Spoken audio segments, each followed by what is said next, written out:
Hello aspirants, welcome to Sangeetha TNPSC. எல்லோரும் thumbnail பார்த்துருப்பீங்க. Yes, TNUSRB PC 2025க்கான நோட்டிஃபிகேஷன் டிஎன்யூஎஸ்ஆர்பி அவுட் பண்ணிட்டாங்க. ஸோ டோட்டல் வேக்கன்சி பார்த்திங்கன்னா 3644 சம்திங் வந்து வேக்கன்சிஸ் வந்து கொடுத்துருக்குறாங்க. எக்ஸாம் டேட் வந்து November 9, 2025 நடக்க இருக்குது. ஸோ அதை பற்றி தான் நம்ம இந்த வீடியோவில் டீட்டெயில்டாக பார்க்க போகிறோம். என்னோடய சேனலை சப்ஸ்கிரைப் பண்ணாதவங்க வீடியோவை சப்ஸ்கிரைப் பண்ணிவிட்டு பாருங்கள். அப்போ தான் நம்ம போடுற வீடியோஸ் எல்லாமே உடனுக்குடனே உங்களோட நோட்டிஃபிகேஷன்ஸ்க்கு வரும். ஸோ என்னோடய வீடியோ பிடிச்சிருந்தா உங்கள் ஃப்ரெண்ட்ஸ் அண்ட் சர்க்கிள்க்கு ஷேர் பண்ணுங்கள். Keep supporting my channel. வாங்க வீடியோக்குள்ளே போகலாம். ஸோ கைஸ், டுடே பார்த்தீங்கன்னா டிஎன்யூஎஸ்ஆர்பி பிசிக்கான நோட்டிஃபிகேஷன் வந்து அவுட் பண்ணியிருக்கிறாங்க. ஸோ வாங்க பார்க்கலாம். ஸோ நோட்டிஃபிகேஷன் பார்த்திங்கன்னா 21/8/2025 அண்ட் எப்போ வந்து ஆன்லைன் அப்ளிகேஷன் வந்து ஸ்டார்ட் ஆகும்னு பார்த்தீங்கன்னா 22 August 8 வந்து ஸ்டார்ட் ஆகுது. அண்ட் நெக்ஸ்ட் வந்து இணையவழி விண்ணப்பம் வந்து சமர்ப்பிப்பதற்கான லாஸ்ட் டேட் பார்த்திங்கன்னா 21/9/2025. அதே மாதிரி ஏதாவது கரெக்ஷன் பண்ணணும்னா அதுக்கான லாஸ்ட் டேட் வந்து 25/9/2025. எக்ஸாக்ட் எக்ஸாம் டேட் பார்த்திங்கன்னா 9/11/2025, அதாவது November 9 வந்து பிசி எக்ஸாம் நடக்க இருக்குது. ஸோ டோட்டல் வேக்கன்சிஸ் பார்க்கலாம். மொத்த காலி பணியிடங்கள் வந்து 3644 + 21 வந்து நமக்கு அஃபிஷியலாக கொடுத்துருக்காங்க. So departments and post and female and மேல் கேண்டிடேட்ஸ் வந்து எவ்வளோ பேர் வந்து ரெக்ரூட் பண்ணுறாங்கன்றதை பற்றி பார்க்கலாம் வாங்க. ஸோ பிசிக்கு பார்த்தீங்கன்னா, அதாவது 2ஆம் நிலை காவலர் 2833, போத் ஃபீமேல் அண்ட் மேல் வந்து டோட்டல் வந்து 2833 வந்து கொடுத்துருக்குறாங்க. ஸோ ஜெயிலருக்கு பார்த்தீங்கன்னா மேல் கேண்டிடேட்ஸ் 142 அண்ட் ஃபீமேல் கேண்டிடேட்ஸ் வந்து 38 மெம்பர்ஸ் வந்து ரெக்ரூட் பண்ணுறதா வந்து சொல்லியிருக்காங்க. ஸோ டோட்டலாக வந்து ஜெயிலருக்கு பார்த்திங்கன்னா 180 candidates, both male and female. And fire department பார்த்திங்கன்னா ஃபீமேல்ஸ் வந்து எடுக்கலை, ஒன்லி மென்ஸ் மட்டும் 631 மெம்பர்ஸ் வந்து ஃபயர் டிபார்ட்மெண்ட் வந்து கொடுத்துருக்காங்க. ஸோ பிசிக்கு பார்த்திங்கன்னா 2833 மெம்பர்ஸ் அண்ட் ஜெயிலர்ஸ் பார்த்திங்கன்னா 180, ஃபயர் டிபார்ட்மெண்ட் வந்து 631 மெம்பர்ஸ். டோட்டலாக வந்து ஒரு 3644 வேக்கன்சிஸ் வந்து நமக்கு கொடுத்துருக்குறாங்க. ஸோ மேபி இது இன்க்ரீஸ் ஆகவும் சான்சஸ் இருக்குது. ஸோ பாருங்கள், நெக்ஸ்ட்டு பாருங்கள், ரிசர்வேஷன் வந்து கொடுத்துருக்குறாங்க. ஸோ 3 டிபார்ட்மெண்ட்டுக்கும் ரிசர்வேஷன்ஸ் வந்து கொடுத்துருக்குறாங்க.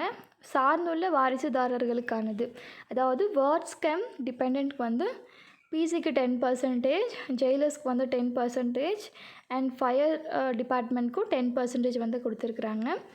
அண்ட் அனதர் ஒன் வந்து ஸ்போர்ட்ஸ் பர்சன் 7% அண்ட் 10% வந்து கொடுத்துருக்குறாங்க. நெக்ஸ்ட் வந்து மெரிட்டோரியஸ் ஸ்போர்ட்ஸ் பர்சன், அவங்களுக்கு பார்த்திங்கன்னா பிசியில் வந்து 3% வந்து இடஒதுக்கீடு வந்து கொடுத்துருக்காங்க.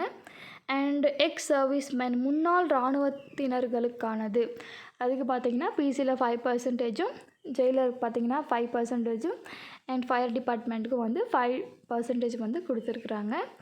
அப்புறம் வந்து ஆதரவற்ற விதவைகளுக்கானது வந்து டெசிடியூட் விடோ வந்து 3% வந்து கொடுத்துருக்குறாங்க. தமிழ் வழியில் பயின்றவர்களுக்கான முன்னுரிமை, அதாவது பிஎஸ்டிஎம் கேண்டிடேட்டாக இருந்தால் அவங்களுக்கு வந்து 20% வந்து ரிசர்வேஷன். இது வந்து உங்கள் எல்லாருக்குமே தெரியும். ஸோ வந்து நெக்ஸ்ட்டு பார்க்கலாம். ஸோ ஏஜ் வந்து கொடுத்துருக்குறாங்க. ஏஜ் குவாலிஃபிகேஷன் வந்து 18 வயது நிறைவுற்றவராகவும் மற்றும் 26 வயது நிறைவடையாதவராகவும் இருத்தல் வேண்டும். அதாவது above 18 and below 26 வந்து கொடுத்துருக்குறாங்க. ஸோ அவ்வளோதான் ஃப்ரெண்ட்ஸ். ஸோ வந்து நீங்கள் நாளைக்கே வந்து நீங்கள் அப்ளிகேஷன் வந்து அப்ளை பண்ண ஸ்டார்ட் பண்ணிடலாம். ஸோ நாளிலிருந்து லாஸ்ட் டேட் வந்து 21/9/2025 தான் வந்து லாஸ்ட் டேட். லாஸ்ட் டைமில் பண்ணிக்கலான்னு இருக்காமல் இப்போலேருந்தே வந்து அப்ளிகேஷன் வந்து அப்ளை பண்ண வந்து ஸ்டார்ட் பண்ணுங்கள். ஏன்னா வந்து லாஸ்ட் டைம் பண்ணிக்கலான்ற போது நிறைய பேர் வந்து டிஎன்பிஎஸ்சி வந்து அப்ளை பண்ணுற ஸ்டூடெண்ட்ஸ்க்கு நல்லாவே தெரியும். லாஸ்ட் டைமில் வந்து நிறைய பேர் பண்ணுறதுனால வந்து பஃபர் ஆகும். ஸோ வந்து இப்போலேருந்தே பண்ண பாருங்கள். ஸோ இந்த எக்ஸாம் பார்த்திங்கன்னா 3 ஸ்டேஜஸில் வந்து நடக்கும். ஸோ ஃபர்ஸ்ட் பார்த்திங்கன்னா நமக்கு வந்து எக்ஸாம் வந்து எழுதுகிற மாதிரி இருக்கும். ஸோ இப்போ என்ட்ரன்ஸ் மாதிரி தான். ஸோ இதில் வந்து செலக்ட் ஆகுறவங்களை வந்து ஃபில்டர் பண்ணி நமக்கு வந்து ஃபிசிக்கலுக்கு வந்து கூப்பிடுவாங்க. ஃபிசிக்கலுக்கு பார்த்திங்கன்னா மெயின் வந்து டிஎன்யூஎஸ்ஆர்பி பிசினாலே ஃபிசிக்கல் தான். ஸோ நீங்கள் எக்ஸாம் எழுதுறதுக்கு முன்னாடியே நீங்கள் ஃபிசிக்கலில் வந்து நீங்கள் ஃபிட்டாக இருக்கீங்களா அதை ஃபஸ்ட்டு பார்த்துட்டு அப்புறமா எக்ஸாம் எழுதுங்க. ஸோ நிறைய எக்ஸாம்ஸ் இப்போது டிஎன்பிஎஸ்சி படிக்கிற குரூப் 4 அண்ட் குரூப் 2 ஆஸ்பிரண்ட்ஸ் வந்து பிசி வந்து எழுதுவாங்க. ஸோ அப்படி எழுதும்போது வந்து அவங்க நிறைய பேர் வந்து அந்த குவாலிஃபை இருக்க மாட்டாங்க. ஸோ வந்து பேசிக்காக வந்து 157 160 இருக்கணும் பேசிக் ஹைட்டு ஃபார் ஃபீமேல் கேண்டிடேட்ஸ்க்கு. மேல் கேண்டிடேட்ஸ்க்கு பார்த்திங்கன்னா 170 அபவ் இருக்கணும்னு நினைக்கிறேன், எனக்கு எக்ஸாக்டாக தெரியல. ஸோ கமெண்ட் பண்ணுங்கள். ஸோ அது வந்து வேரி ஆகும் ஒவ்வொரு கம்யூனிட்டிக்கு ஒவ்வொரு ஹைட்டாக இருக்கட்டும் செஸ்ட்டாக இருக்கட்டும் வந்து ஒவ்வொரு கம்யூனிட்டி வைஸ் வந்து வேரி ஆகும். ஸோ அது எக்ஸாக்டாக வந்து கமெண்ட் பண்ணுங்கள். ஸோ வந்து அந்த ஃபிசிக்கல் வந்து நம்ம ஃபிட்டாக இருந்தால் மட்டும் வந்து எக்ஸாம் வந்து அட்டன் பண்ணுங்கள். ஸோ இது வந்து நிறையா வருஷம் நடக்கிறது தான். டிஎன்பிஎஸ்சி ஆஸ்பிரண்ட்ஸ் வந்து எக்ஸாம் எழுதி கட் ஆஃப் வந்து இன்க்ரீஸ் பண்ணிகிட்டு போயிடுவாங்க. ஸோ அது ட்ரூவாக medical fitness and physical fitness இருக்கிற ஆஸ்பிரண்ட்ஸ்க்கு வந்து மார்க் வந்து எல்லா ஃபிட்னஸும் இருக்குது. மார்க் வந்து அந்த கட் ஆஃபில் வந்து கொஞ்சம் குறைவாக எடுத்தவங்களால வந்து ஜாப் போக முடியறதில்ல.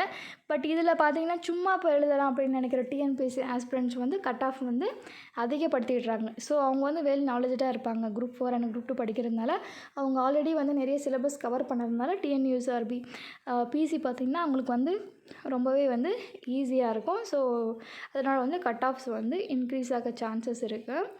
ஸோ வந்து அதுதான் இது வந்து நம்ம எல்லாருமே வந்து புரிஞ்சிக்க வேண்டிய விஷயந்தான்.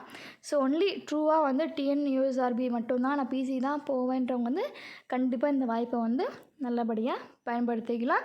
அண்ட் ஆல்சோ ஃபிசிக்கலாகவும் வந்து நீங்கள் இப்போலேருந்து ட்ரெயின் ஆகிக்கிறது ரொம்ப நல்லது. ஏன்னா எக்ஸாமுக்கு அப்புறம் ட்ரெயின் ஆகிறத விட இப்போலேருந்தே நீங்கள் வந்து ட்ரெயின் ஆகிறது வந்து ரொம்ப வந்து நல்லது. நிறைய பேர் வந்து 0.5 0.2 0.1லலாம் மிஸ் பண்ணுறாங்க. ஸோ அந்த ஒரு மார்க்கோட அந்த வழி பார்த்திங்கன்னா நமக்கு வந்து அந்த செலெக்ஷன் ஆகாத போது தான் வந்து தெரியும். So each and every mark வந்து ரொம்ப ரொம்ப ரொம்ப இம்பார்ட்டண்ட். ஸோ அதை வந்து நினைவில் வச்சுக்கிட்டு வந்து நீங்கள் எக்ஸாமுக்காக இருக்கட்டும் ஃபிசிக்கலுக்காக இருக்கட்டும் எல்லாத்துக்கும் வந்து நீங்கள் இப்போலேருந்தே ப்ராக்டிஸ் பண்ண ஸ்டார்ட் பண்ணிவிடுங்க. அண்ட் சிலபஸ் பார்த்திங்கன்னா கொஞ்சம் வந்து டிஎன்பிஎஸ்சி வந்து எப்படி வந்து சிலபஸ் அப்டேட் பண்ணியிருக்காங்களோ அதே மாதிரி டிஎன்யூஎஸ்ஆர்பி வந்து சிலபஸ் வந்து அப்டேட் பண்ணியிருக்காங்க. அதை பற்றி நான் வந்து இன்னொரு வீடியோவில் வந்து நான் உங்களுக்கு டீட்டெயில்டாக வந்து நான் போடுறேன். ஸோ அவ்வளோதான். எல்லோரும் வந்து எப்போ நோட்டிஃபிகேஷன் வரும்னு ஆவலாக எதிர்பார்த்துட்டு இருந்தீங்க. ஸோ நீங்கள் எதிர்பார்த்துட்டு இருந்த மாதிரி இப்போது நோட்டிஃபிகேஷன் வந்து விட்டாச்சு. ஸோ இதுக்கப்புறம் வந்து நீ படிக்க வேண்டியது உங்களோட வேலை. ஸோ இப்போலேருந்தே வந்து ஸ்டார்ட் பண்ணுங்கள். நிறைய டெஸ்ட் வந்து போட்டு பாருங்கள். அண்டு டெய்லி வந்து ஃபிசிக்கல் ப்ராக்டிஸும் பண்ணுங்கள். So all the best. எல்லோரும் வந்து பெஸ்ட்டாக எக்ஸாம் பண்ணுங்கள். Thank you all.